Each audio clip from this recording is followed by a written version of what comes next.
खत्म होने के बाद बहुत सारे स्टूडेंट्स का ड्रीम होता है कि ऐसे कॉलेज में एडमिशन ले जहां पे उनके पूरे साल की फीस कम हो और प्लेसमेंट बहुत अच्छा। गवर्नमेंट कॉलेज है तो फैसिलिटीज वहां पे हमें बिल्कुल नहीं मिलेगी। ये हमारे कॉलेज ने आपको गलत प्रूव कर दिया है। गुजरात की नंबर 1 गवर्नमेंट कॉलेज है जिसकी वजह से बहुत दूर दूर से लोग आएंगे। गवर्नमेंट कॉलेज है, डेफिनेटली आपका फीस स्ट्रक्चर में बहुत ही ज्यादा कम होने वाला है, लेकिन इतना कम वो आपको शॉक लगेगा। Year by year number of students का यहाँ पे प्लेसमेंट बढ़ता ही जा रहा है। मुझे बोलने की जरूरत नहीं, आप देख सकते हो कंपनीज के नाम, जब सबसे ज्यादा अदानी, गोदरेज, रिलायंस, टाटा, बायजूस, डिफरेंट ब्रांचेस के हिसाब से कितने नंबर ऑफ स्टूडेंट्स को सिलेक्ट किया गया था। 12th खत्म होने के बाद बहुत सारे स्टूडेंट्स का ड्रीम होता है कि ऐसे कॉलेज में एडमिशन ले जहां पे उनके पूरे साल की फीस कम हो और प्लेसमेंट बहुत अच्छा मिले, है ना ड्रीम? तो बस आज का जो वीडियो है ना वो सिर्फ और सिर्फ आपके लिए है, बिकॉज आज हम एक ऐसे ही कॉलेज के बारे में बात करने वाले हैं जो गुजरात की, ध्यान से सुना, जो गुजरात की नंबर 1 गवर्नमेंट कॉलेज है और वो है हमारी एलडीसी कॉलेज। तो आज की वीडियो में हम एलडीसी कॉलेज में कितने ब्रांच अवेलेबल है, उनकी कट ऑफ क्या है, प्लेसमेंट क्या है, उसके रिगार्डिंग हम डिटेल में बात करेंगे। बट पहले शुरुआत करते हैं। माई सेल्फ भूमि पटेल। अगर आप इस चैनल पे नए हो तो चैनल को सब्सक्राइब जरूर कर दीजिएगा, लाइक कर दीजिएगा और ये जो वीडियो है वो आपके दोस्तों को जरूर शेयर कीजिएगा, बिकॉज ये ऐसी इंफॉर्मेशन है जो मे भी शायद आपको कहीं और नहीं मिलेगी। तो शुरू करते हैं आज की वीडियो की। स्टार्ट करते हैं कोर्सेज का। वहां पे कौन से कोर्सेज अवेलेबल है, तो वहां पे है बैचलर ऑफ इंजीनियरिंग। बात करें हमारे कॉलेज टाइप, तो किस टाइप की कॉलेज है हमारे एलडी, तो वो है गवर्नमेंट कॉलेज। एंड कौन से वाली यूनिवर्सिटी के अंडर काम करती है, वो है जीटीयू। और जीटीयू का फुल फॉर्म अगर हम बात करें तो वो है गुजरात टेक्नोलॉजिकल यूनिवर्सिटी। ऑर्गेनाइजेशन की बात करें तो वो है एआईसीटीई एंड एनबीए। मोस्टली बहुत सारे लोगों ने ऐसा प्रिडिक्शन लगाया हुआ है कि गवर्नमेंट कॉलेज है तो फैसिलिटीज वहां पे हमें बिल्कुल नहीं मिलेगी। ये हमारे कॉलेज ने आपको गलत प्रूव कर दिया है, बिकॉज यहाँ पे आप फैसिलिटीज के टेबल्स देख सकते हो कितने ज्यादा है। एयर कंडीशनिंग है, एटीएम है, मे भी शायद आपको एयर कंडीशनिंग वाले रूम सारे ना मिले, लेकिन मोस्ट प्रोबेबली मिल जाएंगे। एटीएम है, कैफेटेरिया है, कॉन्फ्रेंस हॉल है, डिजास्टर मैनेजमेंट फैसिलिटीज, जिम है, आईक्यूएसी है, लाइब्रेरी है, separate toilet for disabled person, but very nice thing, wifi है, एंटी रैगिंग सेल है, तो वो टेंशन मत लो, आपका रैगिंग कोई नहीं करेगा। ऑडिटोरियम है, कंप्यूटर सेंटर है, काउंसलर्स फॉर स्टूडेंट्स है, ग्रीवेंस रेडरेसल मैकेनिज्म है, इंडोर स्टेडियम है, लेबोरेटरी है, ramp attached to classroom library and the sexual harassment से। मतलब एक स्टूडेंट के लिए जितनी भी चीजें प्रोवाइड करनी चाहिए वो सारी की सारी चीजें ये जो गवर्नमेंट कॉलेज है वो आपको प्रोवाइड कर रही है। नेक्स्ट बात करें उसके एमिनिटीज, तो boys hostel, girls hostel, mess और पीजी। द रीजन इज कि ये जो है आप सबको पता है, पहले बता दिया है कि गुजरात की नंबर 1 गवर्नमेंट कॉलेज है जिसकी वजह से बहुत दूर दूर से लोग आएंगे और इसकी वजह से यहाँ पे हॉस्टल की सुविधा, फैसिलिटी आपको प्रोवाइड की गई है। फीस स्ट्रक्चर, तो चलो देखते हैं कि गवर्नमेंट एलडी कॉलेज का फीस स्ट्रक्चर क्या है। बॉयज के लिए पूरे साल का है 1500 रुपए और आप सबको पता है बैचलर ऑफ इंजीनियरिंग 1500 इंटू 4 मतलब 6000 आपके हो जाएंगे। पूरे 4 साल 6000 में आपके खत्म हो जाएंगे। That's very nice thing. और गर्ल के लिए 0, मतलब गर्ल को कुछ भी पैसे पे नहीं करने हैं। अगर आप वहां पे हॉस्टल में रहते हो तो वहां पे fees is same for the boys and girls. Girls जितनी भी है उनको हॉस्टल में कुछ भी डिस्काउंट नहीं है, जितना बॉयज पे कर रहा है आपको भी इतने ही पे करने हैं। And the second most important, non refundable. अगर आपने 1 या फिर 2 महीने वहां पे रुके और आप बोल रहे हैं कि नहीं मुझे पसंद नहीं आ रहा है, मुझे कहीं पे और मूव करना है, तो आपको आपके पैसे रिफंड नहीं किए जाएंगे।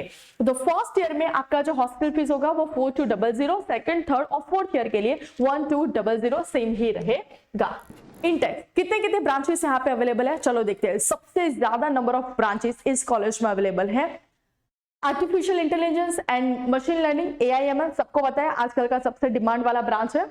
Biomedical engineering, civil engineering, electrical engineering, environmental engineering, instrumentation and control का engineering, plastic engineering, rubber technology, automobile engineering, chemical engineering, computer engineering, electronics and communication engineering, IT, mechanical engineering, robotics and automation and textile technology. मतलब in short मुझे पता है कि इससे ज्यादा मुझे नहीं लगता है कि आपको और कोई ब्रांच चाहिए एडमिशन लेने के लिए। इनफ ब्रांचेस, मतलब आपको जो भी ब्रांच में एडमिशन लेना है एलडी में आपको वो मिल जाएगा।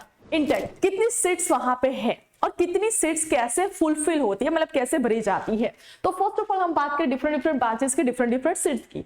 अगर हम बात करें AIML की तो 75 है, ऑटो की 150 है, 150 सिविल की भी 150 है, CE की भी 150 है, इलेक्ट्रिकल की 150 है, EC की भी 150 है और IT की भी 150 है और मैकेनिकल की 150 है। बाकी हम बात करें बायोमेडिकल की 75, केमिकल की 75 है, एनवायरमेंटल की 75 है, रोबोटिक्स की 75 है और टेक्सटाइल टेक की 75 है।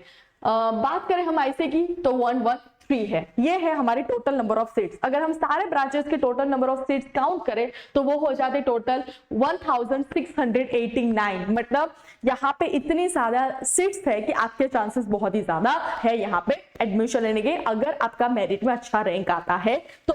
बात करें हम SQ, AIQ जो फील्ड और वैकेंसी अगर हम लास्ट ईयर की बात करें तो बिल्कुल यहाँ पे सीट्स वैकेंट नहीं है। सिर्फ और सिर्फ ऐसे 2 ही ब्रांच थे वहां पे सीट्स वैकेंट रही है और वो है एक हमारी प्लास्टिक और दूसरा है टेक्सटाइल टेक। मोस्टली आप सबको पता है कि आजकल के सिनेरियो में सबसे ज्यादा लोग कंप्यूटर IT या फिर AIML में जाना पसंद करते हैं, तो इसीलिए ये जो हमारी जो ब्रांच है प्लास्टिक और टेक्सटाइल टेक उसमें थोड़ा कम ही प्रीफर करते हैं, जिसकी वजह से यहाँ पे जो सीट्स है वो वैकेंट रही है। ये गवर्नमेंट कॉलेज है और गवर्नमेंट के कॉलेज की वजह से ही यहाँ पे जो भी आपका एडमिशन होगा वो 95% जो सीट्स वहां पे भरी जाएगी वो आपकी गुडसेट प्लस बोर्ड के थ्रू भरी जाएगी और सिर्फ 5% जो सीट्स होती है वो आपकी JEE के थ्रू भरी जाएगी। एंड NRI कोटा नहीं होगा बिकॉज द रीजन इज कि आपकी गवर्नमेंट कॉलेज है और गवर्नमेंट कॉलेज की वजह से यहाँ पे NRI कोटा 0 है, JEE के थ्रू 5% और गुडसेट प्लस बोर्ड के थ्रू 95% ऑफ सीट्स वहां पे भरी जाती है।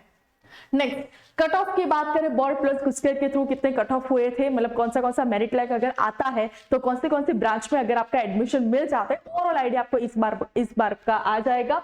ये है हमारा मॉक राउंड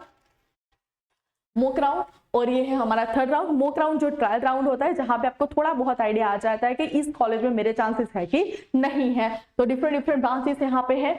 TFWS, अगर आपको एक सेपरेट वीडियो चाहिए TFWS के बारे में कि एग्जैक्टली होता क्या है, एडमिशन फॉर्म में TFWS कहाँ पे हमें टिक करना होता है और फैमिली इनकम ऐसी कितनी होनी चाहिए जिससे हम TFWS में अप्लाई कर सकते हो कि नहीं कर सकते वो हमें पता चले, तो उसके रिगार्डिंग मुझे आप कमेंट जरूर कर दीजिएगा। और मुझे पता है कि अभी तक वीडियो देखते देखते आपको पसंद आया होगा तो शेयर साथ में करते रहिएगा और लाइक बटन होना ही चाहिए। शुरू करते हैं। ओपन कैटेगरी सबको पता है, EWS मतलब ओपन कैटेगरी में जो लोग इकोनॉमिकली वीकर लोग हैं उनके लिए आता है।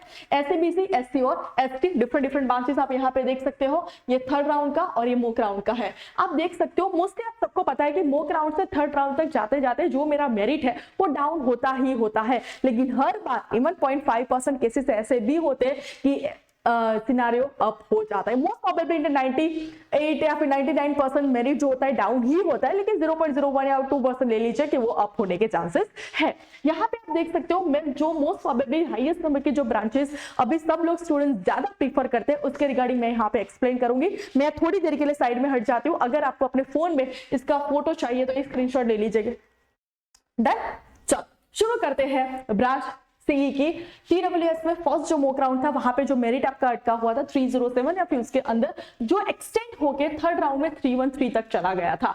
ओपन की बात करें तो 538 था, 586 हो गया, 6111 का 775 हो गया, 1030 का 1050 हो गया, 2751 का 4165 हो गया, 11999 का 17142 हो गया। तो मोस्ट प्रोबेबली आप देख सकते हो कि जो ओपन कैटेगरी नहीं लेकिन EWS में जो पहले 6111 था वो फिर अप हो गया था 775। मैंने पहले बोला था 0.01 चांसेस है कि आपका मेरिट अप भी हो सकता है। ये जो वेरिएशन है वो चेंज हो सकते हैं। बहुत सारे स्टूडेंट्स के मुझे मैसेज आएंगे कि अगर मेरा इस बार का मेरिट लाइन 538 से कम होता है तो क्या मुझे कंपलसरी CE में मिल ही जाएगा। लास्ट ईयर का जो सिनारियो है, नंबर ऑफ स्टूडेंट्स है, नंबर ऑफ स्टूडेंट्स की ब्रांच वाइज चॉइस फिलिंग है वो सबकी अलग अलग होती है, तो इस बार चेंज हो सकता है। लेकिन ओवरऑल आपको आइडिया आ जाता है कि यहाँ पे इस कॉलेज में एडमिशन लेने के लिए मेरा मेरिट जो रैंक है वो इसके आसपास होना चाहिए। डेफिनेटली अगर इतना आता है तो LD कॉलेज आपका कंपलसरी आपको मिलेगा ही मिलेगा एडमिशन, लेकिन कौन सी ब्रांच वो थोड़ा वेरीफाई करना पड़ेगा, वो थोड़ा चेंजेस वहां पे होते रहते हैं। आईटी की बात करें तो देख सकते हो टीएफडब्ल्यू में 613 था, फिर जाके 731 हो गया, डाउन हो गया। 1008 का 1073 हो गया, 1118 का 1404 हो गया, 1693 का 1708 हो गया, 4598 का 5922 हो गया, 15951 का 17249। मतलब आप देख सकते हो हम मेरिट जो है आपका डाउन होते रहता है। तो अगर आपका मॉक जो राउंड है उसमें अगर आपको जो आपकी मनपसंद कॉलेज है वहां पे एडमिशन नहीं मिलता है तो आप ऐसा मत करना कि उसका सेकंड और थर्ड राउंड में आप उसको चॉइस फिलिंग में ऊपर ना रखो, आपको रखना कंपलसरी है, बिकॉज मेरिट डाउन होता है तो सेकंड और थर्ड में आपके आने के चांसेस है। लेकिन अगर फर्स्ट मॉक राउंड में आपने ऐसा सोच लिया कि अगर यहाँ पे मेरा नंबर आएगा ही नहीं और आपने उसको अटेम्प्ट ही नहीं किया है, उसको फर्स्ट चॉइस फिलिंग में ऊपर रखा ही नहीं है, तो फिर ऑब्वियसली आपकी जो ड्रीम कॉलेज है वो आपके हाथ से निकल जाएगी। और आप सबको पता है कि हमारे पास एक बड़ा सा ऑप्शन है और वो है इंप्रूवमेंट एग्जाम। और इंप्रूवमेंट एग्जाम के बाद जो राउंड आता है तो उसमें तो बहुत ज्यादा वेरिएशन आ जाते हैं, बिकॉज इंप्रूवमेंट एग्जाम में मोस्ट प्रोबेबली सारे स्टूडेंट्स के मार्क्स इंप्रूव होते हैं। बात करें जेडब्ल्यू बेस्ड तो यहाँ पे आप बोलोगे मैं इतना ज्यादा रैंकिंग क्या हो सकता है, नहीं बेटा, जो 9 जो आगे का नंबर है ना वो है आपका स्टेट कोड। मतलब अगर आपको यहाँ पे काउंट करना है तो ये जो 9 नंबर है ना, 9 नंबर, इसको आपको काउंट नहीं करना है। तो आपका नंबर क्या हो गया 153, 307, 949, 1143, 12047। तो ये 9 जो नंबर है आपको उसको कंसिडर नहीं करना है बिकॉज ये स्टेट कोड है। नेक्स्ट है कि चलो मैम मुझे एलडी में एडमिशन मिल गया और मैंने एलडी में एडमिशन इसीलिए लिया कि मुझे फ्री सीट में मिल रहा था या बिकॉज पैसे बिल्कुल नहीं थे, लेकिन क्या 4 साल बाद मुझे प्लेसमेंट मिलेगा? यस, वो श्योरिटी मैं बोल सकती हूँ, प्लेसमेंट मिलेगा। कैसे भैया? देखो total number of students year 2024 में 931 स्टूडेंट्स को मिला, 2023 में 970, 2022 में 805, 2021 में 629, 2010 में 621, टोटल नंबर ऑफ 3956 स्टूडेंट्स को सिलेक्ट किया गया था। और टोटल नंबर ऑफ कंपनीज वहां जो विजिट करने के लिए आती है, स्टूडेंट्स को हायर करने के लिए आती है, वो है 573। मतलब डिफरेंट ऐसे कंपनीज विजिट करने के लिए आएगी। और अगर आप में वो क्षमता है और अगर आपके पास वो नॉलेज है, प्रैक्टिकल नॉलेज है, तो कंपनीज आपको डेफिनेटली हायर करेगी। जो आगे वाला जो मैंने आपको पूरा टेबल दिया था उसका मैंने एक विजुअलाइजेशन दिया है कि year by year number of students का यहाँ पे प्लेसमेंट बढ़ता ही जा रहा है। बात करें कैसी कैसी कंपनीज आती है, मुझे बोलने की जरूरत नहीं है, आप देख सकते हो कंपनीज के नाम। जो सबसे ज्यादा अदानी, गोदरेज, रिलायंस, टाटा, बायजूस, HSBC, JNFC, बहुत सारी जो हमारी ब्रांडेड हाई लेवल पे आती है, सुजुकी सबसे ज्यादा, अडानी। तो ये है हमारी कंपनीज जो वहां पे आपको विजिट करेगी और अगर आपके वो टैलेंट है तो वो आपको हायर करेंगे। डिफरेंट ब्रांचेस के हिसाब से कितने नंबर ऑफ स्टूडेंट्स को सिलेक्ट किया गया था उसका भी मेरे पास डेटा है और आपको ऐसे डेटा कहीं पे नहीं मिलेंगे। तो प्लीज आप इस चैनल पे बनी रहिएगा, सब्सक्राइब कर दीजिएगा और जो बेल आइकन होता है ना वो जरूर कर दीजिएगा, ताकि ऐसे ही कॉलेज के बहुत सारे वीडियोस आएंगे जो आपको बार-बार मिलते रहे। ऑटोमोबाइल इंजीनियरिंग ईयर 2023 में 5 नंबर ऑफ स्टूडेंट्स को सिलेक्ट किया गया था।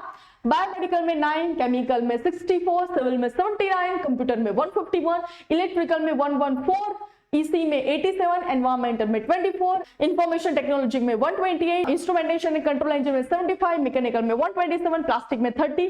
मतलब एक ऐसी ब्रांच जहां पे सीट वैकेंट रहती है, प्लास्टिक वाली और टेक्सटाइल वाली, वहां पे भी उसके भी प्लेसमेंट आते हैं। तो अगर बहुत सारे बच्चों का मुझे क्वेश्चन आता है कि मुझे एलडी में चाहिए ही चाहिए एडमिशन, लेकिन मेरी जो ब्रांच जहां पे मुझे पढ़ना है वो कंप्यूटर है, लेकिन एलडी में मुझे कंप्यूटर ब्रांच नहीं मिल रही है और मुझे रबर मिल रही है, तो मुझे क्या करना चाहिए? तो बेटा आपको एलडी को नहीं चूज करना है, आपको अपनी ब्रांच पे फोकस करना है। द रीजन इज कि 4 साल कंटिन्यूअसली आपको जो सब्जेक्ट पे काम करना है वो सब्जेक्ट आपको पसंद आना चाहिए। नो डाउट अगर आपकी फैमिली कंडीशन अच्छी नहीं है और आपने सोचा है कि चलो मैं रबर भी अगर मैंने ये वाला इंजीनियरिंग ले लिया, लेकिन मैं 4 साल अगर काम करूंगा तो डेफिनेटली मुझे यहाँ पे भी मजा आएगा और मैं रबर में भी बहुत सारी नई चीजें सीख सकता हूँ और उसमें भी अपना करियर बना सकता हूँ। अगर दैट काइंड ऑफ कॉन्फिडेंस अगर आपके अंदर है तो आप रबर वाले इंजीनियरिंग वाली फील्ड में भी जा सकते हो, लेकिन वो कॉन्फिडेंस होना चाहिए कि मैं अगर अभी तक मुझे पसंद नहीं है लेकिन 4 साल अगर मैं इस पे फोकस करूंगा तो डेफिनेटली ये वाला जो इंजीनियरिंग है वो भी मेरे पसंदीदा हो जाएगा। लेकिन ऐसा मत तब सोचना जब आपकी फैमिली कंडीशन जेन्युइनली लो हो तब। नेक्स्ट है बेटा, यहाँ पे वैसे स्कॉलरशिप की जरूरत है ही नहीं, लेकिन फिर भी हमारी जो गवर्नमेंट है वो इतनी अच्छी है कि आपको बहुत सारी स्कॉलरशिप प्रोवाइड कर रही है। अगर आपको ये स्कॉलरशिप की डिटेल वीडियो चाहिए तो कमेंट में जरूर बता दीजिएगा। ये है हमारी honourable chief minister scholarship scheme, MYSY, digital Gujarat portal and national scholarship portal. यहाँ पे ऑलरेडी आपकी एकेडमिक जो फी है बहुत ज्यादा कम है, जिसकी वजह से मुझे लगता है कि ये जो स्कॉलरशिप है वो आपके हॉस्टल फीस और वो सारी फीस पे थोड़े बहुत डिस्काउंट कर देगी। नेक्स्ट है कॉन्टेक्ट। अगर मुझे LD के रिगार्डिंग कुछ भी इंक्वायरी करनी है, अगर मुझे कुछ भी पूछना हो तो मैं कांटेक्ट कैसे कर सकता हूँ? तो ये सारे मैंने मेल आईडी आपके दिए है, हॉस्टल का भी दिया है, प्लेसमेंट का भी दिया है, सारे उनका फेसबुक, इंस्टाग्राम और ये क्या है पूरा दिया है। बट द थिंग इज, अगर आपको फिर भी मुझे नहीं लगता है कि इस पर ज्यादा आपको इम्प्रॉम्प्ट रिप्लाई आएगा, तो आप बेटर है कि अगर आपको जेन्युइन इंक्वायरी करनी है और जेन्युइनली कुछ इश्यू है इसके रिगार्डिंग कुछ भी पूछना है, तो आप वहां पे जाके ही पूछ लेना, वहां की ऑफिस में, एडमिनिस्ट्रेटिव ऑफिस में। और उसके वर्किंग आवर्स भी लिखा है कि आपको उस टाइम पे मिल सकते हो। मंडे टू फ्राइडे टाइम है 10:30 to 6, और सैटरडे 2nd और 4th जो सैटरडे है वो ऑफ रहता है। बट मैं आपको यही बताना चाह रही हूँ कि सैटरडे और संडे जो है वो आप जाना ही मत, बिकॉज ऑब्वियस सैटरडे संडे तो ऑफ ही होता है, सैटरडे जाना मत बिकॉज बहुत ज्यादा रश होता है। बात करें एड्रेस के तो गूगल मैप में आपको मिल जाएगा। LD का पूरा फुल फॉर्म है लाल भाई दलपत भाई college of engineering, 120 circular road, university area, Ahmedabad, Gujarat. ऐसे ही डिफरेंट कॉलेज के कट ऑफ और प्लेसमेंट के बारे में आप और ज्यादा इंफॉर्मेशन लेना चाहते हो तो आपको इस चैनल पे रहना पड़ेगा, इसको सब्सक्राइब करना पड़ेगा और बेल आइकन स्टार्ट कर देना। तो मिलते हैं ऐसे ही नई अपडेट के साथ। Till then bye bye, take care.